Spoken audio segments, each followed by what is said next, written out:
Hello friends, आज के question answer session में हम डिस्कस कर रहे हैं स्टोमा के रिलेटेड एक इंपॉर्टेंट क्वेश्चन। मेरा नाम डॉक्टर प्रवीण कुमार है, मैं कैंसर सर्जन हूं।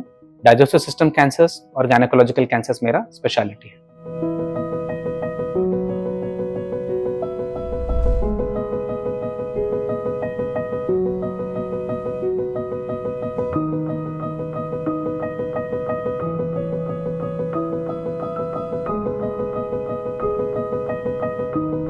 तो आइए देखते हैं दोस्तों सवाल क्या है। मिस्टर अमीनुल हक पूछते हैं कि 2 पीस स्टोमा बैग लगवाया है सर, एक हफ्ता बाद स्टोमा बैग नीचे से लीक हो गया, इसके लिए कोई तरकीब बताइए। अमीनुल हक जी, अगर आपने हमारे चैनल को सब्सक्राइब करके स्टोमा रिलेटेड वीडियोस देखे हैं तो आपने देखा रहेगा हमने एक वीडियो बनाया था कि स्टोमा बैग कब चेंज करना चाहिए। 7 दिन मैक्सिमम टाइम लिमिट है 2 पीस बैग के लिए भी और सिंगल पीस बैग के लिए भी। तो अगर आपका 7 दिन पे लीक हो रहा है तो शायद ऐसा हो सकता है कि आप सही तरह से इस्तेमाल कर रहे हो और आपका वो बैग का लिमिट तक आप इस्तेमाल करके खत्म कर रहे हो। तो उस हिसाब से देखा जाए तो you are on the right track. अगर आपका बैग का लीकेज का समस्या 7 दिन के अंदर ही हो रहा है या हाल ही में शुरू हुआ है तो थोड़े चीजों के ऊपर मैं आपको आपका ध्यान लेके आना चाहता हूं।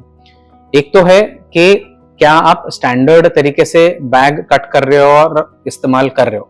अगर आपने हमारे वीडियोस नहीं देखे तो मैं उसका लिंक यहाँ पे दे रहा हूँ कि आपके स्टोमा बैग के किट में क्या क्या रहना चाहिए और बैग को कैसे कट करना चाहिए। इसमें कुछ भी आपने बदलाव किया है रिसेंट टाइम्स में तो हो सकता है इसकी वजह से बैग लीक हो रहा है, तो आप उस पर ध्यान दीजिए। और स्टोमा का जो पेस्ट है ना, एडिक्वेट क्वांटिटीज में यूज कीजिए, इससे ना लीक का रेट कम रहता है। तीसरा इंपॉर्टेंट चीज है कि आप किस तरह का बेस प्लेट इस्तेमाल कर रहे हो। कई बार पेशेंट का वेट वगैरह आगे पीछे हो गया तो जहां पे स्टोमा लगा हुआ है वहां का जो स्किन और स्ट्रक्चर जो है चेंज हो सकता है। इसके हिसाब से कई बार बेस प्लेट हमें चेंज करना पड़ता है। तो बेस प्लेट में फ्लैट भी आते हैं, कॉन्केव भी आते हैं, कॉन्वेक्स भी आते हैं।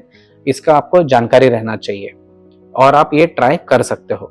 अगर इससे भी मैटर सॉल्व नहीं हो सकता है तो थोड़े दिन आप सिंगल पीस भी यूज करके देखें, ताकि क्योंकि सिंगल पीस का जो बेस प्लेट है ज्यादा सॉफ्टर रहता है।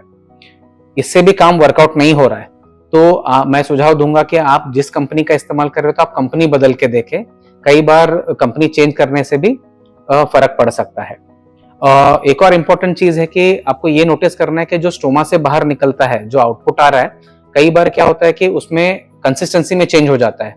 अभी तक सॉलिड या सेमी सॉलिड आ रहा था, सडनली लिक्विड हो गया, आइदर इन्फेक्शन की वजह से या डाइट चेंज की वजह से। ऐसे होने के बाद भी कई बार लीकेज का रिस्क बढ़ता है, तो इसके ऊपर भी आपको ध्यान रखना चाहिए। ये थोड़े बहुत पॉइंटर्स थे आपके प्रॉब्लम को सॉल्व करने के लिए। आई होप के मेरे एक्सप्लेनेशन से आपको थोड़े बहुत पॉइंटर्स मिल गए हैं। अगर आपको और भी सवाल हैं तो डेफिनेटली कमेंट्स में लिख के बताइएगा। Thank you.